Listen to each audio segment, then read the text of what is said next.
सत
श्री अकाल जी, मैं तुहाडा अपना गुरिंदर सिंह थिंन ते सफर टीवी ते तुहाडा एक बारी फिर तो स्वागत है। ते रंग ब्रैम्पटन दे लैके एक बारी फिर तुहाडे सामने पेश है। ते तुहानूं जिद्दां आपां पहलां ही तुहाडे नाल प्रॉमिस कीती कि हर वारी तुहानूं एक वक्खरा रंग लैके आवांगे। अज दा साडा जिहड़ा शो होगा बहुत सारी इन्फॉर्मेशन तुहानूं मिल सकदी है रियल स्टेट रिलेटेड कि अजकल रियल स्टेट च चल रहा, जिन्हां ने नवे घर लैणे ने जां किसी ने बेचना घर, इन्हां सारियां चीज़ां रिलेटेड आपां तुहानूं इन्फॉर्मेशन अज तो आवांगे। साडे नाल साडे गेस्ट राहुल शर्मा जी जो सेंचुरी 21 ना काम करते हैं तो जो खुद एक इंटरनेशनल स्टूडेंट आए सी इत्थे, तो मैं सब तो पहला उन्होंने स्वागत करदा। सत श्री अकाल जी राहुल शर्मा। सत श्री अकाल जी।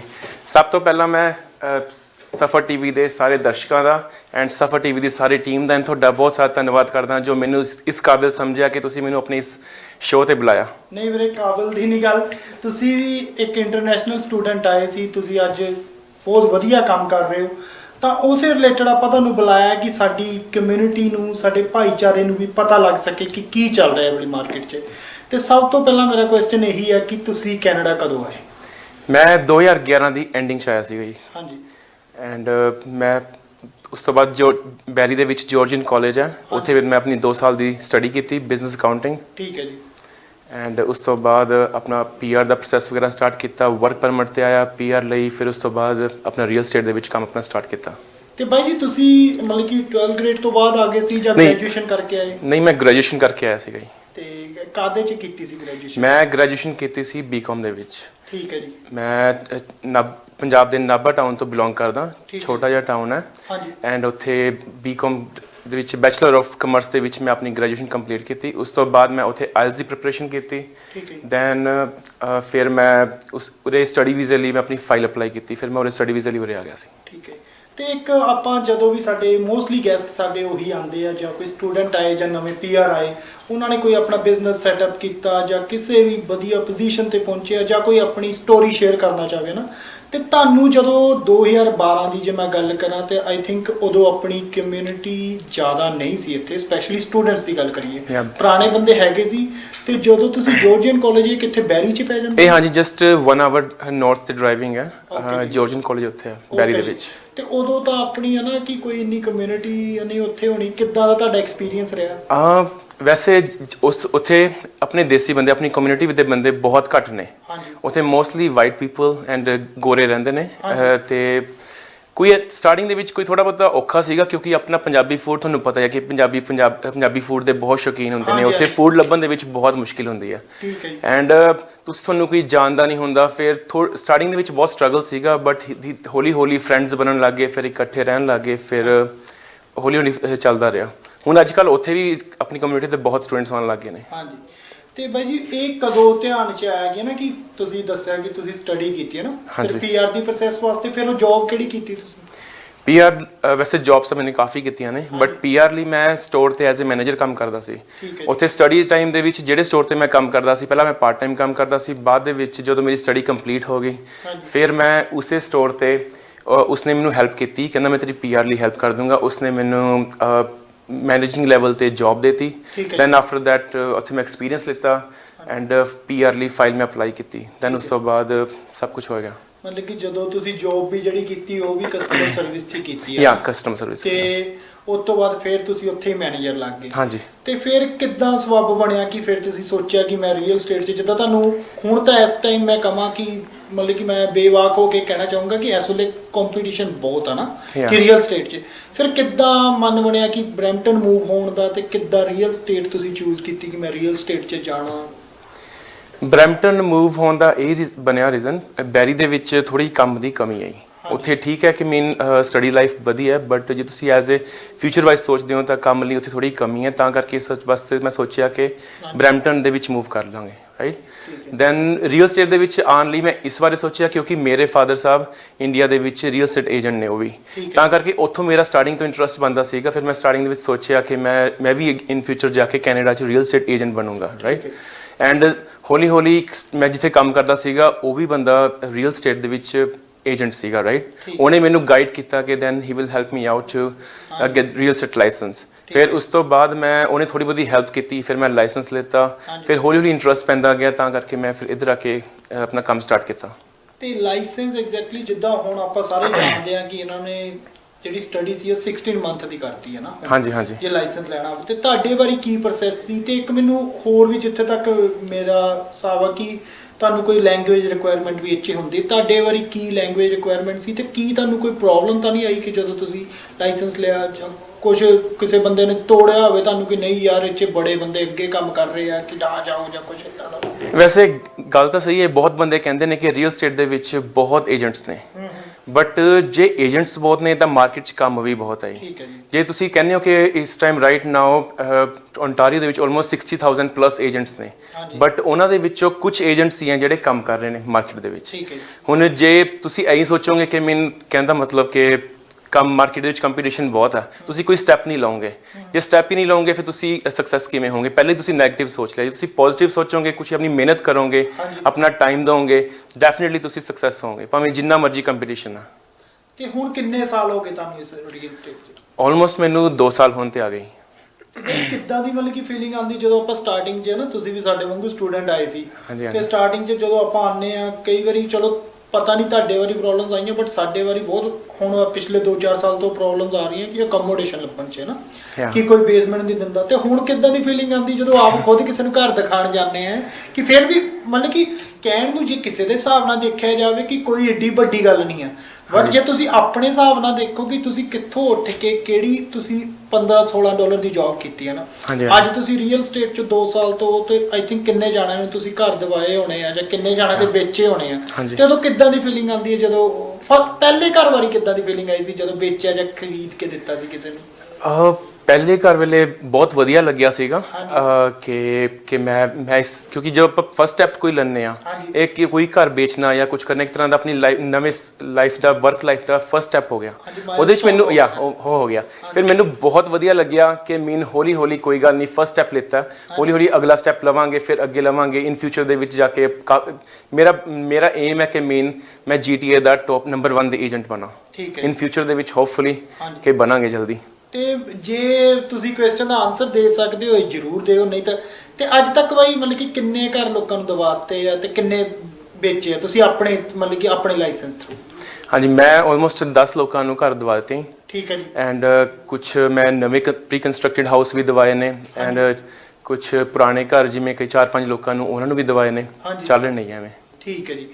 ਤੇ ਬਾਈ ਜੀ ਇੱਕ ਨਾ ਜੇ ਆਪਾਂ ਸੋਚਿਆ ਜਾਵੇ ਕਿ ਅੱਜ ਕੱਲ ਤੁਹਾਨੂੰ ਪਤਾ ਕਿ ਥੋੜਾ ਜਿਹਾ ਜਿਹੜਾ ਉਹਨੂੰ ਆਪਾਂ ਫਰੋਡ ਨਹੀਂ ਕਹਿ ਸਕਦੇ, ਆਪਾਂ ਇਹ ਕਹਿ ਦਈਏ ਕਿ ਜਿੱਦਾਂ ਅੱਜ ਕੱਲ ਸਾਰੀ ਮਾਰਕੀਟ 'ਚ ਪ੍ਰੋਬਲਮਸ ਆ ਰਹੀਆਂ, ਸਪੈਸ਼ਲੀ ਜੇ ਆਪਾਂ ਟਰੱਕਿੰਗ ਦੀ ਕਰ ਲਈਏ, ਰੀਅਲ ਸਟੇਟ ਦੀ ਵੀ ਕਰ ਲਈਏ, ਉਹ ਕੀ ਤੁਹਾਡੇ ਹਿਸਾਬ ਨਾਲ ਕਿਹੜੀਆਂ ਮੇਨ ਰੀਜ਼ਨ ਕੀ ਆ ਪ੍ਰੋਬਲਮ ਦਾ? ਕਿ ਹਾਂ ਵੀ ਲੋਕਾਂ ਦਾ ਇੱਕ ਜਿਹੜੀ ਕਿ ਆਪਾਂ ਕਹਿ ਦਈਏ ਕਿ ਉਹਨਾਂ ਪ੍ਰਤੀ ਸੋਚ ਥੋੜੀ ਜੀ, ਕੁਛ ਬਹੁਤ ਵਧੀਆ ਰੀਅਲਟਰ ਵੀ ਕੰਮ ਕਰ ਰਹੇ ਆ, ਬਟ ਕੁਛ ਜਿਹੜਾ ਤੁਸੀਂ ਦੱਸਿਆ ਕਿ ਕਈ ਕੰਮ ਕਰਦੇ ਹੀ ਨਹੀਂ ਆ ਜਾਂ ਕਈ ਫੁੱਲ ਟਾਈਮ ਨਹੀਂ ਕੰਮ ਕਰਦੇ, ਨਾਲ ਕੋਈ ਵੀ ਬਿਜ਼ਨਸ ਆਪਣਾ ਕਰਦੇ ਪਏ, ਟਰੱਕ ਚਲਾਉਂਦੇ ਪਏ ਆ, ਵਿੱਚ ਕਦੀ ਕਦਾਈ ਘਰ ਵੇਚਤਾ ਹਨਾ ਜਾਂ ਕੁਝ ਹੋਰ, ਤੇ ਉਹਨਾਂ ਦਾ ਮੇਨ ਪ੍ਰੋਬਲਮ ਕੀ ਹੈ ਇਸ ਵੇਲੇ ਤੁਹਾਡੇ ਹਿਸਾਬ ਨਾਲ? ਲੋਕਾਂ ਨੂੰ ਕੀ ਆ ਰਹੀ ਹੈ ਇਸ ਵੇਲੇ ਜੋ ਪ੍ਰੋਬਲਮ, ਇੰਨੇ ਰੀਅਲਟਰ ਹੋਣ ਨਾਲ, ਇੰਨੇ ਕੰਪੀਟੀਸ਼ਨ ਹੋਣ ਨਾਲ, ਕਿ ਲੋਕਾਂ ਦਾ ਵਿਸ਼ਵਾਸ ਜਿਹਾ ਕਿਉਂ ਨਹੀਂ ਬਣ ਪਾ ਰਿਹਾ?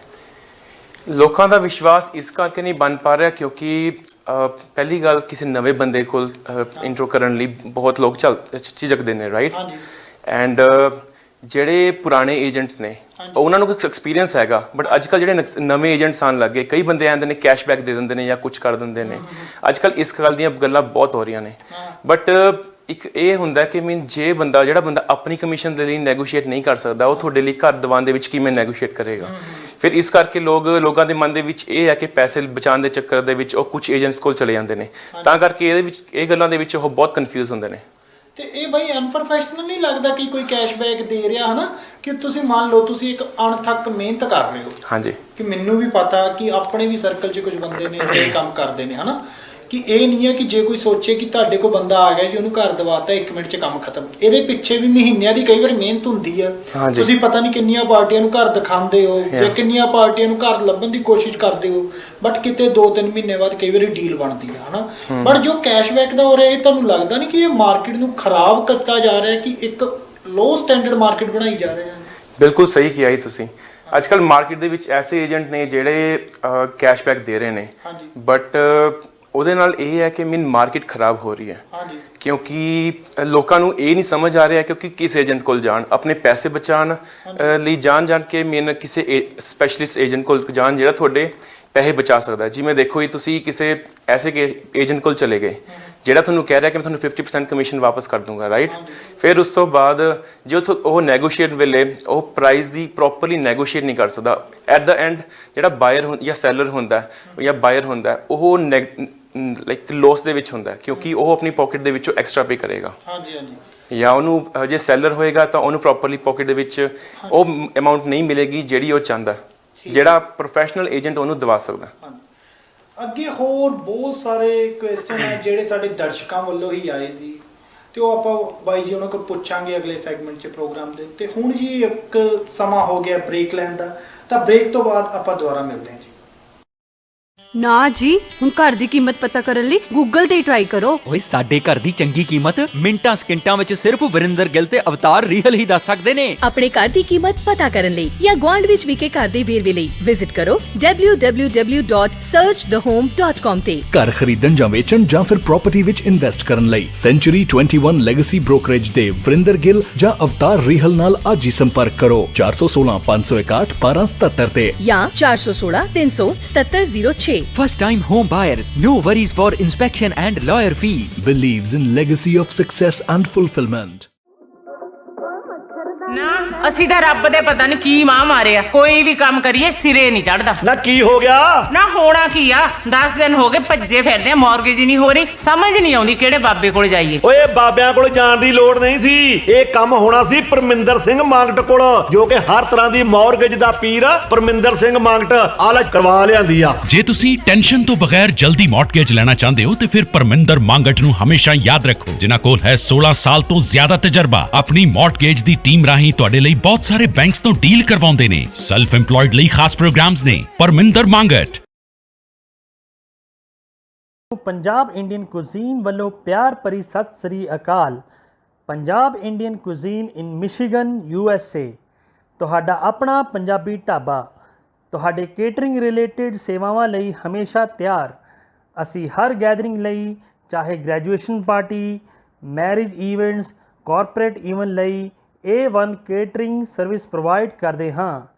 Punjab caterers on site catering, ਜਿਵੇਂ ਕੋਈ live chole bhature, panipuri station, jalebi station, fresh pakore ਜਾਂ ਫਿਰ ਔਨ ਸਾਈਟ ਡੋਸਾ ਸਟੇਸ਼ਨ ਲਈ ਕਾਫੀ ਫੇਮਸ ਹੈ। ਮਜ਼ੇਦਾਰ ਤੇ ਲਾਜਵਾਬ ਫੂਡ ਲਈ ਕੰਟੈਕਟ ਕਰੋ Mohit Tavan Punjabi Indian cuisine. Phone number ਹੈ 6303987356। ਧੰਨਵਾਦ। ਡਰਾਈਵਰ ਵੀਰਾਂ ਤੇ ਓਨਰ ਆਪਰੇਟਰਸ ਲਈ ਖਾਸ ਦੋਸਤੋ, ਤੁਸੀਂ ਲੋਡ ਬੁਕਿੰਗ ਦੀ ਚਿੰਤਾ ਛੱਡ ਆਪਣਾ ਪੂਰਾ ਧਿਆਨ ਡਰਾਈਵਿੰਗ ਉੱਤੇ ਲਗਾਓ। Roadex professional dispatch load booking, courier packet ਭੇਜਣ, ਟ੍ਰੇਸਿੰਗ, ਟਰੈਕਿੰਗ ਦੀਆਂ ਸੇਵਾਵਾਂ ਮੁਹੱਈਆ ਕਰਾਉਂਦਾ। ਟਰੱਕਿੰਗ ਇੰਡਸਟਰੀ ਵਿੱਚ ਸਾਡਾ ਡਿਸਪੈਚ ਦਾ ਲੰਬਾ ਤਜਰਬਾ ਹੈ। ਸ਼ਿਪਰਸ ਬ੍ਰੋਕਰਸ ਨਾਲ ਸਿੱਧਾ ਰਾਬਤਾ ਹੋਣ ਕਾਰਨ ਤੁਹਾਡੇ ਲਈ ਬਹੁਤ ਵਧੀਆ ਕੀਮਤਾਂ ਉੱਤੇ ਲੋਡ ਬੁੱਕ ਕਰ ਸਕਦੇ ਹਾਂ। ਤੁਸੀਂ ਜ਼ਿਆਦਾ ਮੁਨਾਫਾ ਕਮਾ ਸਕਦੇ ਹੋ, ਉਹ ਵੀ ਬਿਨਾਂ ਕਿਸੇ ਕੰਟਰੈਕਟ ਦੇ। ਜਾਣਕਾਰੀ ਲਈ ਨੰਬਰ 313 855 56 23।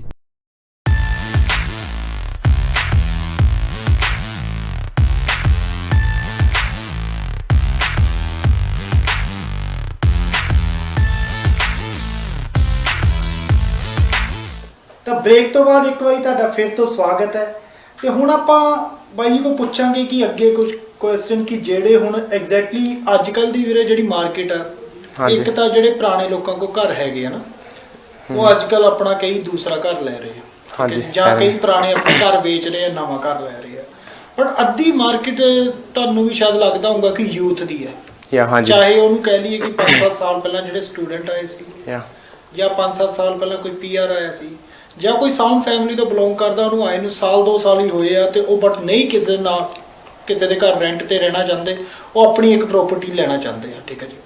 ਇੱਕ ਸਭ ਤੋਂ ਪਹਿਲਾਂ ਜੇ ਮੰਨ ਲਓ ਕਿ ਅੱਜ ਇੱਕ ਲੇਮੈਨ ਬੰਦਾ ਜਿਹਨੂੰ, ਕਿਉਂਕਿ ਕਈ ਲੋਕੀ ਬਹੁਤ ਰਿਸਰਚ ਕਰਕੇ ਫਿਰ ਕਿਤੇ ਆਪਣਾ ਪੈਸਾ ਇਨਵੈਸਟ ਕਰਦੇ ਆ, ਬਟ ਕਈ ਲੋਕਾਂ ਨੂੰ ਇੰਨਾ ਨਹੀਂ ਪਤਾ ਹੁੰਦਾ, ਇੰਨੀ ਨਹੀਂ ਨੌਲੇਜ ਹੁੰਦੀ, ਉਹਨਾਂ ਨੂੰ ਇਹ ਪਤਾ ਹੁੰਦਾ ਕਿ ਆਪਾਂ ਪ੍ਰੋਪਰਟੀ ਲੈਣੀ ਆ, ਆਪਾਂ ਘਰ ਲੈਣਾ। ਤਾਂ ਉਹਨਾਂ ਬੰਦਿਆਂ ਨੂੰ ਕੁਝ 2-4 ਪੁਆਇੰਟ ਤੁਸੀਂ ਦੱਸੋ ਕਿ ਜਿਹੜਾ ਸਭ ਤੋਂ ਜ਼ਿਆਦਾ ਉਹਨਾਂ ਨੂੰ ਧਿਆਨ 'ਚ ਰੱਖਣੇ ਚਾਹੀਦੇ ਜੋ ਪ੍ਰੋਪਰਟੀ ਖਰੀਦਣ ਜਾਣਾ, ਤੇ ਉਹ ਤੁਸੀਂ ਕੀ ਉਹਨਾਂ ਬਾਰੇ ਦੱਸਣਾ ਚਾਹੋਗੇ?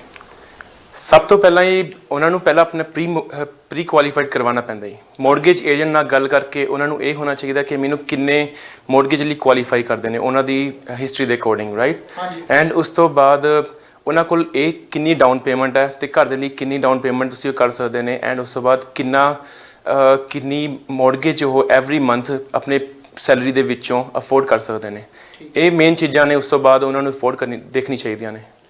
ਤੇ ਬਾਈ ਜੀ ਜਿੱਥੇ ਤੱਕ ਮਤਲਬ ਕਿ ਸ਼ਾਇਦ ਮੈਂ ਗਲਤ ਵੀ ਹੋ ਸਕਦਾ ਇੱਥੇ, ਬਟ ਕਹਿੰਦੇ ਕਿ ਜਿੰਨੀ ਬੰਦੇ ਦੀ ਇਨਕਮ ਹੁੰਦੀ ਆ, ਉਹ ਤੋਂ ਉਹਨੂੰ 5 ਗੁਣਾ ਜ਼ਿਆਦਾ ਮੌਰਗੇਜ ਮਿਲ ਜਾਂਦੀ ਆ। ਠੀਕ ਹੈ। ਤਾਂ ਜੇ ਅੱਜ ਕੱਲ, ਪਹਿਲਾਂ ਵੀ ਬੜੀ ਵਾਰੀ ਗੱਲ ਕੀਤੀ ਕਿ ਹਰ ਬੰਦੇ ਦਾ ਇੱਕ ਸੁਪਨਾ ਹੁੰਦਾ ਘਰ ਲੈਣ ਦਾ, ਤੇ ਜੇ ਉਸ ਹਿਸਾਬ ਨਾਲ ਆਪਾਂ ਦੇਖਿਆ ਜਾਵੇ ਜੋ ਅੱਜ ਕੱਲ ਹਾਲਾਤ ਬਣੇ ਪਏ ਆ GTA ਦੇ, ਤੇ ਉਹ ਕਿਸੇ ਆਮ ਬੰਦੇ ਦਾ ਸੁਪਨਾ ਹੀ ਤਾਂ ਨਹੀਂ ਰਹਿ ਜਾਊਗਾ। ਤੁਹਾਨੂੰ ਲੱਗਦਾ ਕਿ ਹਰ ਬੰਦਾ ਘਰ ਲੈ ਸਕਦਾ, ਚਾਹੇ 2-4 ਸਾਲ ਦੀ ਮਿਹਨਤ ਤੋਂ ਬਾਅਦ ਵੀ ਜਾਂ 5 ਸਾਲ ਦੀ ਮਿਹਨਤ ਤੋਂ ਬਾਅਦ ਵੀ? ਇਹ ਕੁਝ ਜ਼ਿਆਦਾ ਨਹੀਂ ਮਤਲਬ ਕਿ ਐਕਸਪੈਂਸਿਵ ਹੋ ਰਿਹਾ ਇੱਥੇ ਰਾਈਟ ਨਾਓ? ਇਹ ਸੈਲਰਸ ਦੀ ਮਾਰਕੀਟ ਹੈ ਕਿ ਮੈਂ ਤੁਹਾਡੀ ਗੱਲ ਤੋਂ ਐਗਰੀ ਕਰਦਾ ਕਿ ਮੇਨ ਹਾਊਸਿਸ ਦੇ ਪ੍ਰਾਈਸ ਬਹੁਤ ਜ਼ਿਆਦਾ ਵੱਧ ਰਹੇ ਨੇ। ਜਿਸ ਸਾਈਡ 'ਚ ਮੈਂ ਕੰਮ ਕਰਦਾ ਉਧਰ ਮੈਂ ਇੱਕ ਘਰ ਲਿਸਟ ਹੋਣ ਲੱਗਿਆ 1.5 ਮਿਲੀਅਨ ਦੇ ਵਿੱਚ ਘਰ ਜਾਏਗਾ। ਅੱਜ ਕੱਲ੍ਹ ਦੇ ਵਿੱਚ 1.5 ਮਿਲੀਅਨ ਦੇ ਵਿੱਚ ਘਰ ਅਫੋਰਡ ਕਰਨਾ ਬਹੁਤ ਮੁਸ਼ਕਿਲ ਹੈ। And like for first time home ਬਾਇਰ ਲਈ GTA ਦੇ ਵਿੱਚ ਘਰ ਬਾਏ ਕਰਨਾ ਬਹੁਤ ਔਖਾ ਹੈ। ਉਹ ਮੋਸਟ ਆਫ ਦਾ ਜਿਹੜੇ ਨਵੇਂ ਬਾਇਰ ਨੇ ਉਹ ਆਊਟ ਆਫ GTA ਜਾ ਰਹੇ ਨੇ, ਜਿਵੇਂ ਈਸਟ ਕਨੀ ਜਾ ਰਹੇ ਨੇ, ਕਈ ਨਾਰਥ ਕਨੀ ਜਾ ਰਹੇ ਨੇ, ਕਿਉਂਕਿ ਇੱਧਰ ਅਫੋਰਡ ਨਹੀਂ ਕਰ ਸਕਦੇ ਉਹਨਾਂ ਦੀ ਇਨਕਮ ਦੇ ਅਕੋਰਡਿੰਗ, ਫਿਰ ਤਾਂ ਕਰਕੇ ਉਹਨਾਂ ਨੂੰ ਬਾਹਰ ਹੀ ਜਾਣਾ ਪੈ ਰਿਹਾ। ਠੀਕ ਹੈ। ਤੇ ਜਦੋਂ ਕੋਈ ਤੁਹਾਨੂੰ ਅਪਰੋਚ ਕਰਦਾ ਕਿ ਹਾਂ ਵੀ ਆਪਾਂ ਘਰ ਲੈਣਾ, ਠੀਕ ਹੈ, ਉਹ ਬੰਦੇ ਨੇ ਤੁਹਾਨੂੰ ਅਪਰੋਚ ਕਰ ਲਿਆ, ਤੁਸੀਂ ਔਨ ਦਾ ਸਪੋਰਟ ਉਹਨੂੰ ਕੁਝ ਸੁਜੈਸਟ ਕਰਦੇ ਹੋ ਜਾਂ ਕੁਝ ਉਹਦਾ ਕ੍ਰੈਡਿਟ ਚੈੱਕ ਕਰਦੇ ਹੋ, ਜਾਂ ਉਹ ਸਾਰੀ ਜ਼ਿੰਮੇਵਾਰੀ ਇੱਕ ਬ੍ਰੋਕਰ ਦੀ ਹੁੰਦੀ ਹੈ, ਜਿਹੜਾ ਮੌਰਗੇਜ ਬ੍ਰੋਕਰ ਹੁੰਦਾ ਉਹਦੀ, ਜਾਂ ਤੁਸੀਂ ਆਪਣੇ ਵੱਲੋਂ ਵੀ ਕੁਝ ਉਹਦਾ ਕ੍ਰੋਸ ਚੈੱਕ ਕਰਦੇ ਹੋ ਕਿ ਹਾਂ ਵੀ ਮੰਨ ਲਓ ਕਿ ਮੈਂ ਅੱਜ ਤੁਹਾਨੂੰ ਕਹਿਤਾ ਕਿ ਮੈਂ ਘਰ ਲੈ ਰਿਹਾ, ਮੈਨੂੰ ਆਏ ਨੂੰ ਭਾਵੇਂ ਸਾਲ ਹੋਇਆ ਜਾਂ 2 ਸਾਲ ਹੋਇਆ, ਤੁਸੀਂ ਕੁਝ ਆਪਣੇ ਵੱਲੋਂ ਸੁਜੈਸਟ ਕਰੋਗੇ ਕਿ ਹਜੇ 2 ਸਾਲ ਰੁਕ ਜਾਓ, ਜਾਂ ਤੁਹਾਡੇ ਕੋਲ ਕੀ ਤੁਹਾਡੀ ਕੁਐਸਚਨ ਹੋਣਗੇ, ਕੀ ਪੁੱਛੋਗੇ ਤੁਸੀਂ? ਨਹੀਂ, ਇਹ ਡਿਪੈਂਡ ਕਰਦਾ ਹੈ ਕਿ ਬੰਦੇ ਕੋਲ ਡਾਊਨ ਪੇਮੈਂਟ ਕਿੰਨੀ ਹੈ, ਤੇ ਮੈਂ ਆਪਣੇ ਵੱਲੋਂ ਵੀ ਉਹਦੇ ਸਾਰੇ ਡਾਕੂਮੈਂਟਸ ਕ੍ਰੋਸ ਚੈੱਕ ਕਰਦਾ, ਕਿਉਂਕਿ ਇਹਦੇ ਵਿੱਚ ਮੇਰਾ ਵੀ ਟਾਈਮ ਹੈ। ਜੇ ਬੰਦੇ ਦੇ ਡਾਕੂਮੈਂਟ ਪ੍ਰੋਪਰ ਪੂਰੇ ਨਹੀਂ ਹੈਗੇ, ਪ੍ਰੋਪਰ ਇਨਫ ਡਾਊਨ ਪੇਮੈਂਟ ਨਹੀਂ ਹੈਗੀ, ਐਂਡ ਮੈਂ ਆਪਣਾ ਟਾਈਮ ਇਨਵੈਸਟ ਕਰ ਰਿਹਾ, ਐਂਡ ਫਾਈਨਲੀ ਉਹ ਘਰ ਨਹੀਂ ਬਾਏ ਕਰ ਸਕਦਾ ਐਂਡ ਦੇ ਵਿੱਚ, ਇਸ ਦੇ ਵਿੱਚ ਮੇਰਾ ਵੀ ਲੋਸ ਹੈ ਤੇ ਉਹਦਾ ਵੀ ਲੋਸ ਹੈ, ਰਾਈਟ। ਅਗਰ ਮੈਂ ਕ੍ਰੋਸ ਚੈੱਕ ਕਰੂੰਗਾ ਦੈਨ ਫਿਰ ਮੈਨੂੰ ਪਤਾ ਹੈ ਕਿ ਇਸ ਨੂੰ ਕਿਸ ਲਿਮਿਟ ਤੱਕ ਘਰ ਦਿਖਾਣੇ ਨੇ, ਕਿਸ ਲਿਮਿਟ ਦੇ ਵਿੱਚ ਇਹ ਘਰ ਬਾਏ ਕਰ ਸਕਦਾ ਜਾਂ ਅਫੋਰਡ ਕਰ ਸਕਦਾ। ਫਿਰ ਫਾਈਨਲ ਦੇ ਵਿੱਚ ਕਿਉਂਕਿ ਤੁਹਾਨੂੰ ਪਤਾ ਹੈ ਕਿ ਅੱਜ ਕੱਲ੍ਹ ਟਾਈਮ ਇਜ਼ ਮਨੀ, ਰਾਈਟ। ਜੇ ਆਪਾਂ ਆਪਣਾ ਟਾਈਮ ਪ੍ਰੋਪਰਲੀ ਇਨਵੈਸਟ ਕਰਾਂਗੇ, ਸਾਰੇ ਸਟੈਪ ਬਾਈ ਸਟੈਪ ਜਾਵਾਂਗੇ, ਡਾਕੂਮੈਂਟ ਚੈੱਕ ਕਰਾਂਗੇ, ਉਹਨੂੰ ਪ੍ਰੀ ਕੁਆਲੀਫਾਈ ਕਰਵਾਵਾਂਗੇ, ਐਂਡ ਫਿਰ ਉਸਦੀ ਚੁਆਇਸ ਦਾ ਘਰ ਦਿਖਾਵਾਂਗੇ, ਫਿਰ ਇਸ ਦੇ ਵਿੱਚ ਟਾਈਮ ਵਗੈਰਾ ਬਚਦਾ ਹੀ। ਤੇ ਕੋਈ ਇਦਾਂ ਹਾਰਡ ਐਂਡ ਫਾਸਟ ਰੂਲ ਹੈਗਾ ਕਿ ਕਿੰਨੇ ਸਾਲ ਦੀ ਬੰਦੇ ਦੀ ਕ੍ਰੈਡਿਟ ਹਿਸਟਰੀ ਹੋਣੀ ਜ਼ਰੂਰੀ ਆ ਕਿ ਤਾਂ ਉਹ ਘਰ ਲੈ ਸਕਦਾ, ਜਾਂ ਕੁਝ ਇਦਾਂ ਦਾ? ਵੈਸੇ ਮੌਰਗੇਜ ਬ੍ਰੋਕਰ ਦਾ ਇਹ ਵੈਸੇ ਆ, ਬਟ ਸਟਿਲ ਮਤਲਬ ਕਿ ਕਿਉਂਕਿ ਤੁਸੀਂ 2 ਸਾਲ ਤੋਂ ਇਸ ਫੀਲਡ 'ਚ ਹੋ, ਹਨਾ, ਕਿ ਜਦੋਂ ਤੁਹਾਡੇ ਕੋਲ ਕੋਈ ਕਲਾਇੰਟ ਆਉਂਦਾ ਉਦੋਂ ਤੁਹਾਡੇ ਨਾਲ ਕੋਈ ਮੌਰਗੇਜ ਬ੍ਰੋਕਰ ਨਹੀਂ ਹੈ ਨਾ ਬੈਠਾ ਹੁੰਦਾ, ਉਦੋਂ ਤੁਸੀਂ ਉਹਨੂੰ ਸੁਜੈਸਟ ਕਰਨਾ ਹੁੰਦਾ, ਤੇ ਤੁਸੀਂ ਉਸ ਕਿੱਦਾਂ ਮੈਨੇਜ ਕਰਦੇ ਹੋ ਕਿ ਉਹਨੂੰ ਇਹ ਕੋਈ ਹੈਗਾ ਕਿ ਤੁਹਾਨੂੰ ਕਿ 3-4 ਸਾਲ ਦੇ ਤੁਹਾਡੇ ਕੋਲ ਕ੍ਰੈਡਿਟ ਹਿਸਟਰੀ ਹੋਣੀ ਚਾਹੀਦੀ? ਜੇ ਮੰਨ ਲਓ ਕੋਈ ਬੰਦਾ ਅੱਜ ਲੈਂਡ ਹੋਇਆ, ਉਹਦੇ ਕੋਲ ਡਾਊਨ ਪੇਮੈਂਟ ਵੀ ਹੈਗੀ ਆ, ਠੀਕ ਹੈ, ਬਟ ਉਹਦੀ ਕ੍ਰੈਡਿਟ ਹਿਸਟਰੀ ਜਿਹੜੀ ਆ ਉਹ ਸਿਰਫ 2 ਜਾਂ 3 ਮਹੀਨੇ ਪੁਰਾਣੀ ਹੈ, ਠੀਕ ਹੈ, ਤੇ ਉਹ ਬੰਦਾ ਲੈ ਸਕਦਾ ਘਰ? ਹਾਂ ਜ਼ਰੂਰ ਕਰ ਲੈ ਸਕਦਾ ਜੀ, ਬਟ ਉਸਨੂੰ ਡਾਊਨ ਪੇਮੈਂਟ ਕਾਫੀ ਜ਼ਿਆਦਾ ਕਰਨੀ ਪਏਗੀ। ਠੀਕ ਹੈ ਜੀ। ਫਿਰ ਜੇ ਕਾਫੀ ਜ਼ਿਆਦਾ ਡਾਊਨ ਪੇਮੈਂਟ ਕਰੇਗਾ ਫਿਰ ਜਾ ਕੇ ਉਸਨੂੰ ਈਜ਼ੀਲੀ ਮੌਰਗੇਜ ਮਿਲ ਜਾਏਗੀ, ਫਿਰ ਐਸਾ ਕੁਝ ਹੋਏਗਾ ਨਹੀਂ। ਬਟ ਮੇਨ ਗੱਲ ਹੈ ਕਿ ਉਸਦੇ ਕੋਲ ਕੰਮ ਹੋਣਾ ਚਾਹੀਦਾ। ਜੇ ਉਹ ਕੰਮ ਕਰ ਰਿਹਾ ਦੈਨ ਫਿਰ ਉਸਦੇ ਵਿੱਚ ਉਹਦੇ ਡਾਕੂਮੈਂਟਸ ਵਗੈਰਾ ਲੱਗਣਗੇ, ਦੈਨ ਡਾਊਨ ਪੇਮੈਂਟ ਉਹਨੂੰ ਜ਼ਿਆਦਾ ਕਰਨੀ ਪਏਗੀ, ਫਿਰ ਉਹਨੂੰ ਘਰ ਲਈ ਈਜ਼ੀਲੀ ਹੋ ਜਾਏਗਾ, ਅਫੋਰਡ ਕਰ ਲਵੇਗਾ। ਮਤਲਬ ਕਿ ਇਹਦੇ 'ਚ ਕੋਈ ਇਹ ਹੈ ਕਿ ਉਹਦੀ ਮੌਰਗੇਜ ਜਿਹੜੀ ਆ ਉਹ ਜਿਹੜੀ ਡਾਊਨ ਪੇਮੈਂਟ ਵੱਧ ਜੂਗੀ। ਬਟ ਇਹ ਕੋਈ ਜ਼ਰੂਰੀ ਨਹੀਂ ਹੈ ਕਿ ਤੁਹਾਡੇ 2-3 ਸਾਲ ਦੇ ਤੁਹਾਡੇ ਕੋਲ ਨੋਟਿਸ ਆਫ ਅਸੈਸਮੈਂਟ ਹੋਣੇ ਚਾਹੀਦੇ, 3 ਸਾਲ ਟੈਕਸ ਭਰਿਆ ਹੋਣਾ ਚਾਹੀਦਾ, ਫਿਰ ਹੀ ਆਪਾਂ ਘਰ ਲੈ ਸਕਦੇ ਹਾਂ। ਬਟ ਇਹ ਕਿ ਉਹ ਉਹਨਾਂ ਈਜ਼ੀ ਹੋ ਜਾਂਦਾ, ਉਹ ਈਜ਼ੀ ਹੋ ਜਾਂਦਾ। ਹਾਂਜੀ ਬਿਲਕੁਲ ਸਹੀ ਕਿਹਾ ਜੀ। ਤੇ ਬਾਈ ਜੀ ਇੱਕ ਜਿੱਦਾਂ ਅੱਜ ਕੱਲ ਇਹ ਵੀ, ਕਿਉਂਕਿ ਆਪਾਂ ਇਕੱਲਾ ਮੌਰਗੇਜ ਬ੍ਰੋਕਰ ਨੂੰ ਤੁਹਾਡੇ ਤੋਂ ਅੱਡ ਕਰਕੇ ਨਹੀਂ ਦੇਖ ਸਕਦੇ, ਠੀਕ ਹੈ। ਜਦੋਂ ਕੋਈ ਬੰਦਾ ਵਿਸ਼ਵਾਸ ਕਰਕੇ ਕਿਸੇ ਵੀ ਰੀਅਲ ਸਟੇਟ ਏਜੰਟ ਥਰੂ ਜਾਂਦਾ, ਕਈ ਵਾਰ ਕੀ ਕਰਦੇ ਇੱਥੇ 99% ਜਿਹੜੇ ਏਜੰਟ ਆ ਉਹ ਕਹਿੰਦੇ ਕਿ ਆਪਾਂ ਤੁਹਾਨੂੰ ਮੌਰਗੇਜ ਵੀ ਪ੍ਰੋਵਾਈਡ ਕਰਾ ਦਾਂਗੇ, ਠੀਕ ਹੈ। ਸਾਡੇ ਕੋਲ ਬੰਦਾ ਹੈਗਾ ਕਿ ਜਿਹਨੇ ਪਹਿਲਾਂ ਵੀ ਮੌਰਗੇਜ ਅਪਰੂਵ ਕਰਾ ਕੇ ਦਿੱਤੀਆਂ, ਸਾਰਾ ਕੁਝ ਠੀਕ ਹੈ। ਮੇਰੇ ਖੁਦ ਦੇ ਆਪਣੇ ਫਰੈਂਡ ਸਰਕਲ 'ਚ ਉਹ ਕੀ ਹੋਇਆ ਕਿ ਉਹਨਾਂ ਨੂੰ ਪਹਿਲਾਂ ਕਹਿ ਦਿੱਤਾ ਗਿਆ ਕਿ ਤੁਹਾਡੀ ਜਿਹੜੀ ਕ੍ਰੈਡਿਟ ਹਿਸਟਰੀ ਬਹੁਤ ਸਹੀ ਆ, ਤੁਹਾਡੀ 10% ਡਾਊਨ ਕਰਕੇ ਤੁਹਾਡਾ ਸਾਰਾ ਕੁਝ ਹੱਲ ਹੋ ਜਾਊਗਾ। ਹਾਂਜੀ। ਬਟ ਬਾਅਦ ਚੋਂ ਉਹਨਾਂ ਨੂੰ ਕਿਹਾ ਗਿਆ ਕਿ ਨਹੀਂ, ਤੁਹਾਨੂੰ 20% ਡਾਊਨ ਕਰਨੀ ਪਊਗੀ, ਠੀਕ ਹੈ। ਕਿ ਤੁਹਾਡੀ ਕੋਈ ਆਈ ਥਿੰਕ ਜਦੋਂ 10% ਡਾਊਨ ਤੁਸੀਂ ਕਰਦੇ ਆ, ਆਈ ਥਿੰਕ ਮੈਨੂੰ ਐਗਜ਼ੈਕਟਲੀ ਤਾਂ ਨਹੀਂ ਪਤਾ, ਬਟ CMHA ਕੋਈ ਹੁੰਦੀ ਹੈ ਨਾ, ਉਹ ਇਨਵੋਲਵ ਹੁੰਦੀ ਆ ਇੰਸ਼ੋਰੈਂਸ, ਕਿ ਉਹਨਾਂ ਬੰਦੇ ਦਾ ਸ਼ਾਇਦ ਡਿਪੈਂਡ ਕਰਦਾ ਕਿ ਪ੍ਰੋਪਰਟੀ ਕਿੰਨੇ ਦੀ ਆ, 5 ਤੋਂ ਲੈ ਕੇ 10,000 15,000 ਐਕਸਟਰਾ ਲੱਗਦਾ ਉਹਦਾ ਨਾ। ਹਾਂਜੀ। ਤੇ ਉਹਦੇ 'ਚ ਕਈ ਵਾਰੀ ਲੋਕੀ ਉਹ ਮੌਰਗੇਜ ਬ੍ਰੋਕਰ ਕੀ ਕਰਦੇ ਆ, ਮੌਕੇ ਸਿਰ ਬੰਦੇ ਦੀ ਕਲੋਜ਼ਿੰਗ ਆਈ ਹੁੰਦੀ ਹੈ, ਉਹਨੂੰ ਜਵਾਬ ਦੇ ਦਿੰਦੇ ਆ ਕਿ ਤੇਰੀ 10% ਡਾਊਨ ਨਾਲ ਨਹੀਂ ਹੋਣੀ, ਤੈਨੂੰ 20% ਡਾਊਨ ਕਰਨੀ ਪੈਣੀ ਹੈ। ਜਦੋਂ ਉਹਨੂੰ 20% ਡਾਊਨ ਤੇ ਕਿਹਾ ਜਾਂਦਾ, ਬਾਈ ਜੀ 50% ਬੰਦਿਆਂ ਕੋਲ ਜੇ ਕੋਈ 8 ਲੱਖ ਦੀ ਪ੍ਰਾਪਰਟੀ ਲੈ ਰਿਹਾ ਤਾਂ ਉਹਦੇ ਕੋਲੋਂ 80-85 ਹਜ਼ਾਰ ਡਾਲਰ ਐਟ ਏ ਟਾਈਮ ਕਰਨਾ ਕੋਈ ਮਜ਼ਾਕ ਨਹੀਂ ਹੈ ਨਾ। ਉਹਦਾ ਹੈਗਾ ਬਿਲਕੁਲ ਜੀ, ਬਹੁਤ ਵੱਡੀ ਗੱਲ ਹੁੰਦੀ ਹੈ। ਫਿਰ ਉਹਨੂੰ ਕਿਹਾ ਜਾਂਦਾ ਕਿ ਤੁਹਾਨੂੰ ਆਪਾਂ ਪ੍ਰਾਈਵੇਟ ਲੈਂਡਰ ਕੋ ਦਵਾ ਦਿੰਦੇ ਹਾਂ, ਹਾਂਜੀ, ਜਿਹਦੀ ਵਿਆਜ ਦਰ ਬਹੁਤ ਜ਼ਿਆਦਾ ਹੁੰਦੀ ਹੈ, ਠੀਕ ਹੈ ਜੀ। ਤੇ ਕਈ ਮੌਰਗੇਜ ਬ੍ਰੋਕਰ ਇਦਾਂ ਦੇ ਵੀ ਆ ਕਿ ਜਿਹੜੇ 5 ਜਿਹੜੇ ਇੱਥੇ ਪ੍ਰਾਇਮਰੀ ਲੈਂਡਰ ਆ, ਜਿਨ੍ਹਾਂ ਕੋਲ ਸਭ ਤੋਂ ਪਹਿਲਾਂ ਆਪਾਂ ਨੂੰ ਜਾਣਾ ਚਾਹੀਦਾ, RBC ਹੋ ਗਿਆ, CIBC ਹੋ ਗਿਆ, ਕਿਉਂਕਿ ਸਾਰੇ ਇਹ 5 ਲੈਂਡਰ ਜਿਹੜੇ ਹੈਗੇ ਆ ਮੇਨ ਬੈਂਕ ਜਿਹੜੇ, ਉਹਨਾਂ ਕੋਲ ਜਾਣਾ ਚਾਹੀਦਾ। ਉਹਨਾਂ ਕੋਲ ਕ੍ਰੋਸ ਚੈੱਕ ਨਹੀਂ ਕਰਾਉਂਦੇ ਤੁਹਾਡੇ ਇਕੁਇਫੈਕਸ ਦੀ, ਸਿੱਧਾ ਹੀ ਤੁਹਾਨੂੰ ਕਹਿ ਦਿੰਦੇ ਆ ਕਿ ਤੁਹਾਡੀ ਮੌਰਗੇਜ ਨਹੀਂ ਹੋਣੀ, ਕਿ ਹਾਂ ਵੀ ਉਹ 'ਚ ਬੰਦੇ ਨੂੰ ਲੈਕ ਆਫ ਨੌਲੇਜ ਹੁੰਦੀ ਆ। ਤੇ ਉਹ ਇਹ ਚੀਜ਼ਾਂ ਕਿੱਦਾਂ ਤੁਸੀਂ ਕਹਿ ਸਕਦੇ ਹੋ ਕਿ ਹਾਂ ਵੀ ਲੋਕੀ ਕਿੱਦਾਂ ਇਹਨਾਂ ਟ੍ਰਿਕਸ ਤੋਂ ਬਚ ਸਕਦੇ ਆ ਕਿ ਜਿਹੜੇ ਉਹਨਾਂ ਨਾਲ ਮੌਰਗੇਜ ਬ੍ਰੋਕਰ ਖੇਡਦੇ ਆ। ਮੈਂ ਨਹੀਂ ਕਹਿੰਦਾ ਕਿ ਸਾਰੇ ਇਦਾਂ ਕਰਦੇ ਆ, ਬਟ ਆਪਾਂ ਕਹਿ ਸਕਦੇ ਆ ਕਿ ਕੁਝ ਪਰਸੈਂਟ ਵਿੱਚੋਂ ਕਰਦੇ ਆ, ਤੇ ਉਹ ਕਿੱਦਾਂ ਬਚਿਆ ਜਾ ਸਕਦਾ ਹੈ? ਉਹਦੇ ਵਿੱਚ ਇੱਦਾਂ ਬਚਿਆ ਜਾ ਸਕਦਾ ਹੈ ਕਿ ਸਭ ਤੋਂ ਪਹਿਲਾਂ ਉਹਨਾਂ ਨੂੰ ਬੈਂਕ ਦੇ ਥਰੂ ਸਿੱਧਾ ਜਾਣ ਹੋ, ਕਿ ਆਪਣੇ ਡਾਕੂਮੈਂਟਸ ਵਗੈਰਾ ਲੈ ਕੇ ਕਿ ਉਹਨਾਂ ਵੱਲੋਂ ਪ੍ਰੀ ਕੁਆਲੀਫਾਈਡ ਕਰਵਾਉਣ, ਕਿ ਉਹ ਤੁਹਾਨੂੰ ਇੱਕ ਲੈਟਰ ਦੇ ਦੇਣਗੇ ਕਿ ਉਹਦੇ ਵਿੱਚ ਲਿਖਿਆ ਹੋਏਗਾ ਕਿ ਤੁਸੀਂ ਇੰਨੀ ਮੌਰਗੇਜ ਲਈ ਕੁਆਲੀਫਾਈ ਕਰਦੇ ਹੋ। ਉਹ ਫਿਰ ਤੁਹਾਨੂੰ ਇੱਕ ਕੰਫਰਮੇਸ਼ਨ ਹੋ ਜਾਂਦੀ ਹੈ ਕਿ ਤੁਹਾਡੇ ਕੋਲ ਇੰਨੀ ਅਮਾਊਂਟ ਤੱਕ ਤੁਸੀਂ ਘਰ ਅਫੋਰਡ ਕਰ ਸਕਦੇ ਹੋ, ਰਾਈਟ। ਬਟ ਜੇ ਤੁਸੀਂ ਬਾਹਰਲੇ ਏਜੰਟਸ ਕੋਲ ਜਾਂਦੇ ਹੋ, ਉਹ ਪੈਸੇ ਕਮਿਸ਼ਨ ਬਣਾਉਣ ਦੇ ਚੱਕਰ ਦੇ ਵਿੱਚ ਤੁਹਾਨੂੰ ਬਹੁਤ ਫਾਲਸ ਇਨਫੋਰਮੇਸ਼ਨ ਦੇ ਦਿੰਦੇ ਨੇ, ਪ੍ਰੋਪਰ ਡਾਕੂਮੈਂਟੇਸ਼ਨ ਨਹੀਂ ਕਰਦੇ ਹੈਗੇ, ਫਿਰ ਐਂਡ ਦੇ ਵਿੱਚ ਅਗਲੇ ਕਹਿੰਦੇ ਨੇ ਕਿ ਮੈਨੂੰ ਤੁਹਾਨੂੰ ਵੱਧ ਪੇਮੈਂਟ ਕਰਨੀ ਪਏਗੀ। ਐਸਾ ਬਹੁਤ ਹੁੰਦਾ।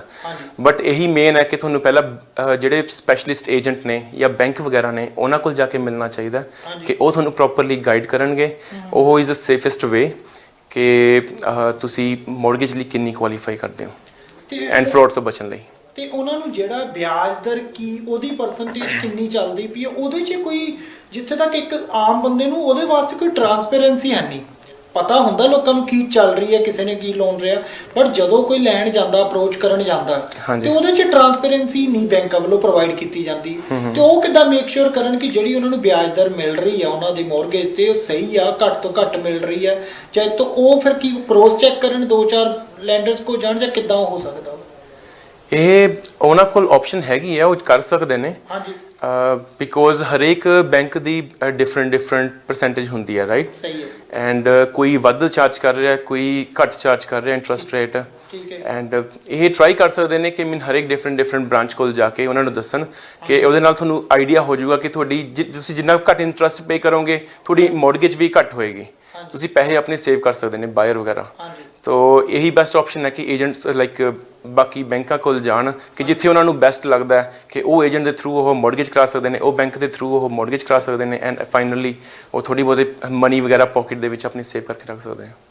ਤੇ ਹਰ ਇੱਕ ਜਦੋਂ ਕਿਸੇ ਵੀ ਆਪਾਂ ਬਿਜ਼ਨਸ 'ਚ ਵੜ ਗਏ ਨਾ, ਤੇ ਉਹਦੇ 'ਚ ਇੱਕ ਵੱਡੇ ਮਗਰਮੱਛ ਹੁੰਦੇ ਆ, ਕਿ ਜਿਹੜੇ ਬਹੁਤ ਸਾਰੀਆਂ ਛੋਟੀਆਂ ਬੱਚੀਆਂ ਨੂੰ ਖਾ ਜਾਂਦੇ ਆ, ਕਿ ਤੁਹਾਨੂੰ ਲੱਗਦਾ ਕਿ ਇਦਾਂ ਦੇ ਮਗਰਮੱਛ ਰੀਅਲ ਸਟੇਟ 'ਚ ਵੀ ਹੈਗੇ ਜਿਹੜੇ ਪੁਰਾਣੇ ਬੈਠੇ ਆ, ਜਿਨ੍ਹਾਂ ਦੇ ਹਜ਼ਾਰਾਂ 'ਚ ਸੌਆਂ ਦੇ ਹਿਸਾਬ ਨਾਲ ਕਨੈਕਸ਼ਨਸ ਹੈਗੇ ਆ, ਜਿਹੜੇ 100 150 50 ਘਰ ਵੇਚ ਦਿੰਦੇ ਨੇ ਸਾਲ 'ਚ, ਤੇ ਉਹ ਤੁਹਾਨੂੰ ਲੱਗਦਾ ਕਿ ਕਿਤੇ ਉਹ ਕਿਉਂਕਿ ਉਹਨਾਂ ਦੀ ਸੇਲ ਜ਼ਿਆਦਾ ਹੋ ਰਹੀ ਹੈ, ਮਾਰਜਨ ਘੱਟ ਰੱਖ ਕੇ ਜਾਂ ਕੈਸ਼ਬੈਕ ਲੋਕਾਂ ਨੂੰ ਦੇ ਕੇ ਕਿ ਹਾਂ ਵੀ ਇੱਕ ਉਹਨਾਂ ਦਾ ਨਾਮ ਬਣਿਆ ਹੋਇਆ, ਜਿਹਨੇ 50 ਘਰ ਵੇਚਣੇ, ਜੇ ਉਹਨੂੰ 10 ਘਰਾਂ 'ਚੋਂ ਘੱਟ ਵੀ ਕਮਿਸ਼ਨ ਆ ਗਿਆ ਉਹਨੇ ਜਾ ਜਾਣਾ। ਤੇ ਤੁਹਾਨੂੰ ਲੱਗਦਾ ਕਿ ਇਸ ਫੀਲਡ 'ਚ ਵੀ ਮਗਰਮੱਛ ਬਹੁਤ ਤਗੜੇ ਬੈਠੇ ਆ?